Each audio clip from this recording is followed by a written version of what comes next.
Nah, anak-anak, tadi anak-anak sudah bernyanyi bersama Bu Vita lagu Bangun Tidur. Sekarang Bu Vita mau menyampaikan pesan apa saja yang ada dalam lagu Bangun Tidur. Apa saja ya kira-kira?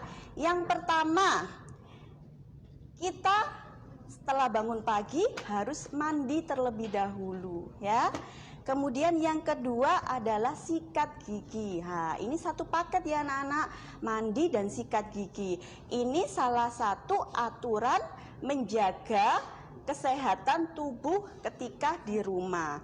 Kemudian pesan yang ketiga dalam lagu Bangun Tidur adalah membersihkan tempat tidur. Nah, ini adalah aturan dalam menjaga lingkungan sekitar kita anak-anak.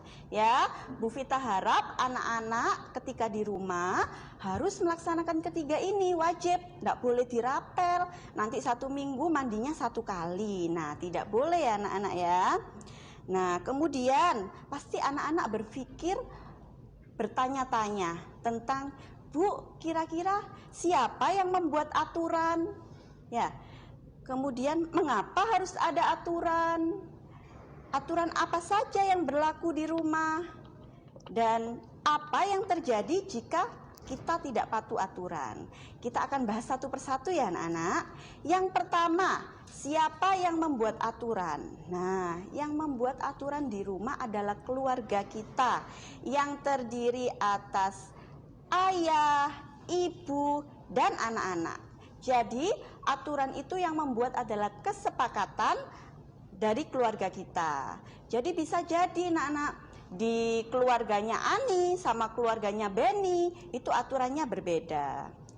Kemudian selanjutnya, mengapa harus ada aturan?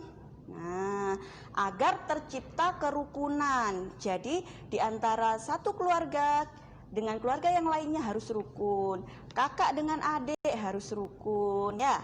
Kemudian yang kedua, agar tercipta keamanan dan kenyamanan. Jadi anak-anak nyaman bisa bercerita dengan orang tuanya. Jika mengalami hal-hal di luar rumah, anak-anak bisa bercerita dengan orang tuanya ya. Anak-anak harus terbuka dengan orang tua di rumah. Kemudian yang ketiga, agar tercipta kedisiplinan ya. Jadi anak-anak bisa merawat sendiri baju yang dimiliki atau alat tulis yang dimiliki. Anak-anak harus bisa merawatnya sendiri. Oke, kemudian pertanyaan yang ketiga, aturan apa yang berlaku di rumah? Nah, di rumah kita harus berpamitan dengan orang tua kita ya anak-anak. Mau berangkat sekolah, mau berangkat ngaji, atau mau berangkat kemanapun harus pamitan agar orang tua kita tidak mencari-cari. Kemudian harus membantu memasak. Kalau orang tuanya butuh bantuan untuk memasak, kalian harus ikhlas membantu ya. Yang ketiga, bersikap sopan. Nah, kalau orang tua kita menasehati kita, kita harus bersikap sopan, jangan membantah. Dan yang terakhir adalah ikut bersih-bersih rumah. Kalau misalkan anak-anak tahu orang tuanya sedang sibuk bersih-bersih rumah, nah anak-anak membantu, menyapu, mengepel, dan lain sebagainya. Kemudian pertanyaan yang terakhir, apa yang terjadi jika kita tidak patuh aturan? Nah, seperti ini yang terjadi anak-anak. Jadi rumah kita berantakan ya. Ketika rumah kita berantakan akan memicu pertengkaran antara kakak dengan adik ya. Ini barang kakak, adiknya bilang seperti itu, tapi kakaknya merasa ini bukan barangnya ya, seperti itu. Jadi terjadi pertengkaran, kemudian rumah kita menjadi sarang penyakit ya. Selain itu juga tidak ada keharmonisan di keluarga kita. Seperti itu anak-anak. Jadi kalau misal kita tidak patuh terhadap aturan, maka nanti yang akan terjadi seperti ini, seperti gambar yang anak-anak lihat. Nah, kira-kira sekarang Bu Vita tanya, anak-anak siapa yang kalau di rumah selalu membantu orang tuanya? Ayo, siapa yang membantu orang tuanya ketika di rumah? Itu berarti kalian sudah jempol sekali ya. Kalian harus rajin dalam membantu orang tua kalian di rumah. Dan ketika membantu orang tua, tidak boleh dengan wajah yang tidak ikhlas. Ya, kita harus melaksanakan dengan ikhlas. Sehingga orang tua kita yang kita bantu juga senang. Seperti itu ya anak-anak ya. Nah anak-anak, sebelumnya tadi Bu Vita sudah menjelaskan kalau di rumah kita harus berpamitan terlebih dahulu dengan orang tua. Kira-kira coba anak-anak berpikir lagi, waktu kemarin masih bersekolah, sudah belum melaksanakan pamitan kepada orang tua? Nah, kalau sudah berarti sudah hebat.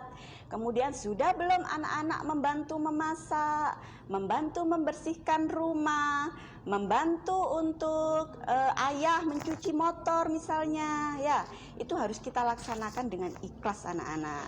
Supaya orang tua kita juga senang karena kita dibantu. Seperti itu ya anak-anak. Kemudian tadi ada apa lagi ya Bu Vita contohkan tadi?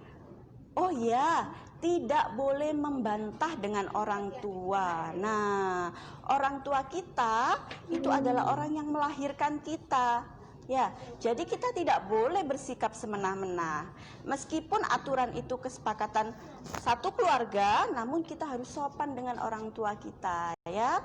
Kita harus mau jika orang tua kita meminta bantuan, seperti itu ya anak-anak. Kemudian kita juga harus ikhlas dalam melaksanakannya, seperti itu. Nah anak-anak, nanti anak-anak boleh bertanya kepada Bu Vita di sesi berikutnya, ya. Boleh bertanya apa saja kepada Bu Vita, di nomor telepon nanti akan ditunjukkan di bawah sini, ya anak-anak ya. Nah sekarang Bu Vita coba mengingat-ingat lagi. Anak-anak kalau misalkan di rumah, lah anak-anak punya kakak atau adik, punya kakak misalkan, kemudian anak-anak kakaknya minta tolong untuk membersihkan kamar bersama. Nah, anak-anak melaksanakan tidak? Harus melaksanakan ya, karena kamar atau rumah kita kalau misalkan bersih, indah, kita juga akan nyaman berada di rumah ya. Kalau kita nyaman berada di rumah, maka kita bisa fokus dalam melaksanakan berbagai hal. Kita bisa fokus melaksanakan tugas sekolah, kita bisa fokus dalam melaksanakan apapun yang ada di rumah. Seperti itu ya anak-anak ya. Baiklah, setelah ini akan iklan lagi. Bu Vita akan kembali lagi setelah pesan-pesan berikut ini. Tetap berada di sini ya.